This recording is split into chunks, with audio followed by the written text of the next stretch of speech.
We'll take our opening statement at this time from Coach Kiffin. Go ahead, Coach.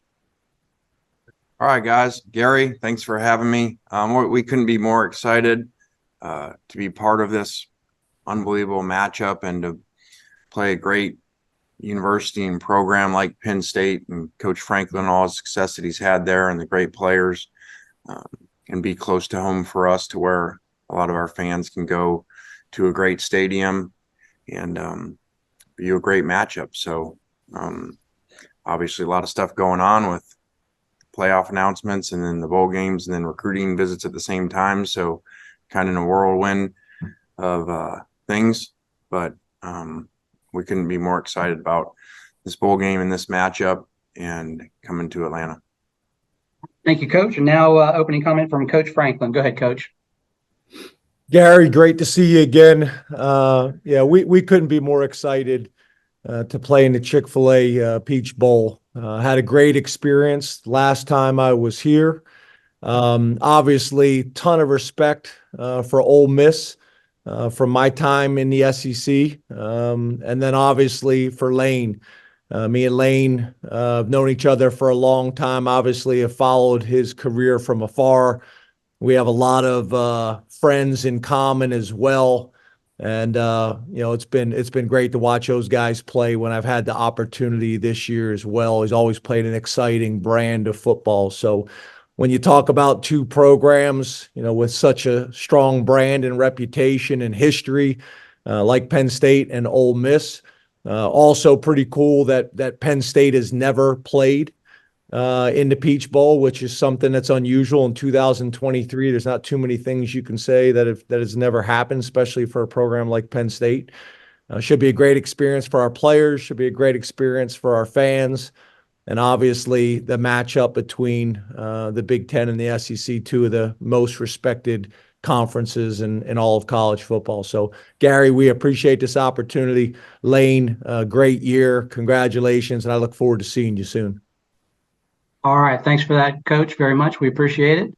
All right. We'll just go ahead and jump into Q&A from the media, and we'll take our first question from Tyler Donahue from Lions 247. Go ahead, Tyler. Thank you very much. Appreciate that. This is for James and Lane on a similar subject, same subject, I suppose. But James, you announced the hiring of Andy Kotelnicki a couple of days ago. What will the preparation on offense and the approach on offense look like from your staff from that vantage point between now and this matchup? And Lane, preparing for a team that dismissed their offensive coordinator after 10 matchups, as you get to gather the film for this and get into it, how much do you take into account what has happened in the last 2 weeks versus what happened in those first 10 weeks? Well, obviously, without getting into a whole lot of strategy with Lane actually on this call, that wouldn't make a whole lot of sense. But yeah, obviously, we made a change and we have co-coordinators and they did a great job, for the last 2 games of the year. And we got Andy here. So Andy will be here more just taking everything in, getting a feel for how we operate, the culture, very similar to when we hired Manny. Be able to be here, be around our players, be able to sit in all meetings, be able to see strengths and weaknesses so that literally the day the bowl game ends, he can jump in with both feet and get going. So we'll keep things structured the way they have been for the last 2 games of the season. Coach Kiffin? Well, I'm glad James went first there because I didn't know much about the situation. So I was hoping James would answer. So then I would have my answer to that. So it sounds like we need to prepare a lot for the last 2 weeks. And, we know that they have great players led by a great head coach and obviously made a difficult decision and one that was in the best interest of their program. And they've done a really good job the last couple of weeks. We'll go to work on this and be excited to get some bowl practices before we get to the great city of Atlanta and play an awesome matchup game. Hey, Matt, if any of the Ole Miss reporters could ask Lane some questions that could give me some understanding of what's going on in his program too, that would be helpful. We'll do our best to help you on that, Coach. No problem. All right, we'll take our next question from Rich Scarcella from the Reading Eagle. Go ahead, Rich. Thank you, Matt. This is for both coaches. Lane, first of all, how much do you know about Penn State's personnel? How much did you see of them just watching TV? And the same thing for you, James. How much do you know of Mississippi's personnel, and how much did you see them this year just by happenstance? Thank you. Yeah, I don't know a lot. I don't really, I kind of say this all the time. I think you guys think that we watch more football, on Saturdays than we do. So when we don't play teams that have common opponents, that we don't watch their film, for breakdown purposes, I don't really get to watch much football. So I don't get to see great teams like Penn State and other conferences play. So I got our early report from our personnel people that phenomenal players, a couple first rounders on defense that I was hoping Coach Franklin was going to announce they're opting out. So maybe he'll help us with that too. And so that's all I know. Yeah, for us, really a similar response. Sometimes when you're sitting around the hotel, you get a chance to watch a few games or maybe even just a few highlights. We do have some guys that we both recruited that are either on our team or on their team, that we're familiar with, specifically their tailback. We got a ton of respect for. We recruited him out of high school. But yeah, besides that, we just, coaches don't really kind of make decisions or come up with a feel based off, seeing highlights on TV or watching a game kind of on TV in the afternoon while you're sitting around a hotel. It's very different than the coach's film that we study. So yeah, not a whole lot at this point, but obviously been able to see a little bit, and Lane's done a great job not only in recruiting but developing and then also scheme. So it's going to be a challenge, and we recognize that. But literally just getting started. Probably like Lane, I'm sitting in a FBO right now. Just landed. Haven't had a whole bunch of time to do a whole lot more than that. All right. We'll take our next question from Tyler Comas from Inside the Rebels. Just for Lane here, are you expecting any opt-outs? Have you heard of any opt-outs, or do you kind of expect to have your full go there? I have not heard of any. I would expect that we do, or that we don't have any. We're kind of not in one of those years where we really have, some first rounders that are, coming out that, are concerned of injuries and so forth. So I would not anticipate that happening with us. All right, we'll go next to Mike Gross from the Lancaster newspapers. Yeah, James, if you could just give us the rundown of sort of the logistics. When are you leaving to go down there? What's your practice schedule looks like? What are you going to be doing for the next couple weeks? Yeah, as you know, our ops guys have already got this all mapped out. We've already sent it out to the players and the parents and things like that. But again, I'm sitting in FBO, just got off the plane. I don't have those things in front of me, but we'll be trying to balance recruiting as well as these bowl practices that we have right now that are more, kind of like spring ball practices, program development practices, while we take the time to come up with the game plan and get into the specifics of Ole Miss, but we're not ready to do that yet. And then we obviously have finals week as well. So we're kind of still in that, recruiting / information gathering period on Ole Miss, but we will get a little bit of work into. To Seth Engel from the Daily Collegian.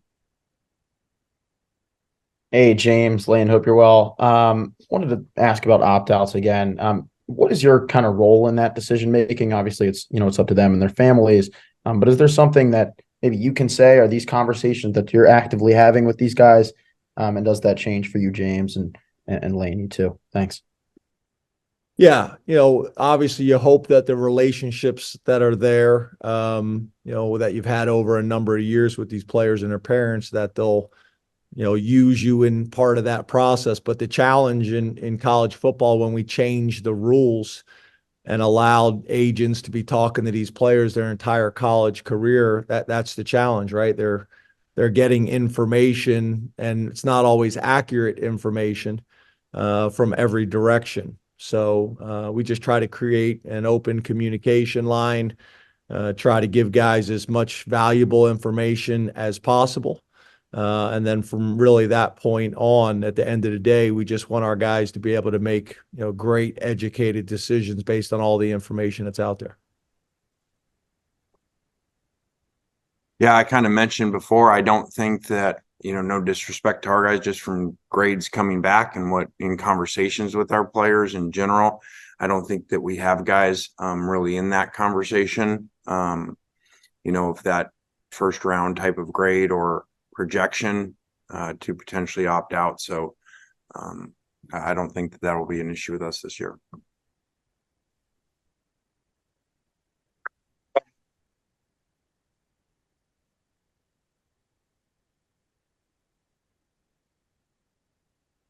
Michael, I think you're on mute. Go ahead and unmute and go with your question.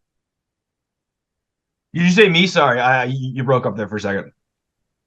Yeah, go ahead. Okay, sorry. This one's for you, Lane. I know you guys weren't necessarily sure if you guys were going to get that New Year's Six berth this year. Did you guys have a watch party or anything? How'd you guys find out, and what was the player reaction when you guys got the news? We did not have a watch party. We were actually just here working, recruiting. We had an official visit weekend here, and so I was really in recruiting meetings, and this would probably surprise you guys. I found out on the TV like all you guys did. So obviously excited about that. And we mentioned before what a great matchup it is and what a great stadium to play in the city. So I was very excited, but not probably what you thought. We were just continuing to work and had a lot of official visitors here and a lot of meetings to do. All right, next we'll go to Dan Tortora. Go ahead, Dan. For both of you, for James as well as for Lane at Dan Tortora, wakeupcalldt.com, just what you can say about the balance of preparing for this New Year's Six Bowl as well as the transfer portal opening, the opportunities of players going in and out, and typical recruiting, how the world you live in right now is kind of like an Autobahn, so to speak. Coach Franklin, start with you, please. Yeah, I think that's the challenge, right?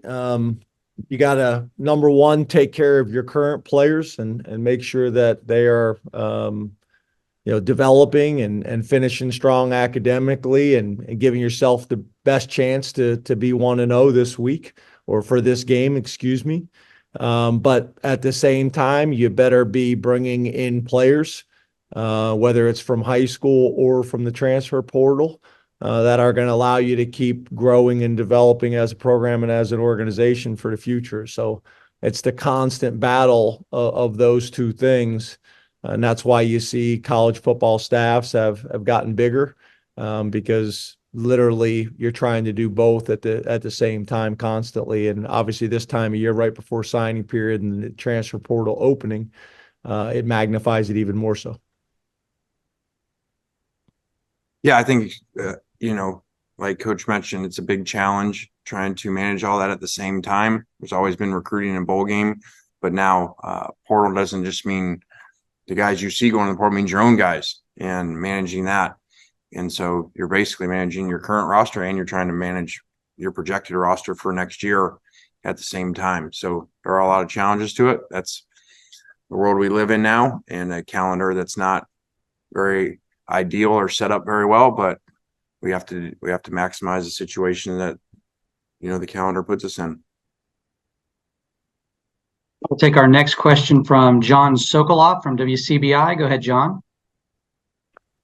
Hey, this one's for Lane. Lane, it's your second, New Year's Six Bowl appearance in 3 years, and I mean, I'm just curious. A year from now, this position would be in the college football playoff as well. How much have you seen that kind of success so recently of such a high caliber? How much have you seen it kind of pay dividends on the recruiting trail and kind of the new landscape of college football? Well, I think it does matter. I think, just as I said, we're in all day today, and even after this announcement, in recruiting meetings with kids and families, and that's pretty neat to say, to the last 3 years to be in New Year's Six bowls. And obviously we have a goal to do better this time around and finish off and have the first 11-win season in the history of the school. So, but anytime that, your players are having success on the field and doing well, helps you in recruiting. For a couple more, we'll go next to Charles Odom from the Associated Press. Go ahead, Charles. Thank you. In the first playoff news of the day, obviously there was great impact for SEC current and future teams and the Big Ten as well. And I wanted to ask both coaches their reaction to some dramatic developments and some very difficult circumstances and coming up with a 4-team playoff. Coach Franklin, start with you, please. I mean, can we get Lane to open up with some of these first so I can see how he answers it? I guess first thing I'd say is it's like anything else, right? It depends on your lens. I mean, if you're a Big Ten guy, you have that lens. If you're an SEC supporter, you have that lens. I think the reality is we had an opportunity to go to 12 teams this year, and it would have solved a lot of issues for a lot of people right now. So you could make an argument for a number of teams. And the reality is when we go to 12 teams, there's going to be arguments for 13, 14, and 15, no different than basketball deals with. So, but I do feel like, there was a solution before the season started that would have helped with this a lot. But there's always going to be some tough decisions that are going to have to be made. And there's always going to be some hurt feelings. I've been through it myself. We won the Big Ten championship, and another team from the Big Ten, went to the playoffs. So these are tough decisions. These are challenging situations that we're in, and I understand the argument and the discussion of all of it. But I'm going to leave my specific opinions to myself. Coach Kiffin? I think, like James said, obviously a lot to do with your lenses. And I actually, in our recruiting conversations with our official visiting kids today, just kind of, asked their opinion. Who do you think, this was before the announcement, who do you think, what 4 teams should go in? So you got to hear people from different areas have different answers. And at the end of the day, there's really easy arguments for everybody, if that's your team or that's your conference. So they had very hard decisions to make. I do feel for Florida State and their players for doing everything that they were asked to do and not making it. That was really obviously the first time that's ever happened. And to be undefeated and for that to happen, I did feel for them and Coach Norvell, because they had an amazing season, overcame a lot to do what they did. Back to Tyler Comas from Inside the Rebels. Go ahead, Tyler. Last one from me, Lane. Earlier this week, your tight ends coach announced his move to East Carolina. Do you envision him coaching this upcoming bowl game? And I guess what do you kind of look for in your next coach for next year? I do think that he will. We've had discussions about that. Very excited for JDB getting that job and being able to call an offense and take the next step in his progression in his coaching career. And he did a great job here. So we're really happy for him in trying to work out, with them, how he can do both jobs and still coach for us in the game. So like always, we'll have a tireless effort to find our players the best coach that we can. We've had a lot of turnover here over our 4 years now here. And we'll just continue to do the best that we can for our players. All right. Thank you, Coach. And with that, we are at our time limit, gentlemen. Gary, any final comment from you about the incredible matchup that we get to host here in Atlanta? Congratulations to both Lane and to James. Just great jobs this year. To lose to number 1, number 4, number 6, and number 7 just goes to show how quality of programs that both Penn State and Ole Miss have. And we're looking forward to the navy blue on the field and a light blue or a bright red on the green of Mercedes-Benz Stadium on December 30th. So thanks so much, guys. We appreciate your taking the time. We know how busy you are. Appreciate you serving the media this way, and we look forward to serving you and your staffs when you get here to Atlanta. Gary, Thanks, appreciate it. Thank you. Guys, thank you. Have Thanks a good to week. both coaches. We're looking forward to hosting the Rebels and the Nittany Lions in Atlanta. And to the media on the call, again, we'll have the transcripts and the videos sent out, and a lot more communication gearing up for the Chick-fil-A Peach Bowl will be headed your way. All right, that'll do it. Thanks very much, everyone.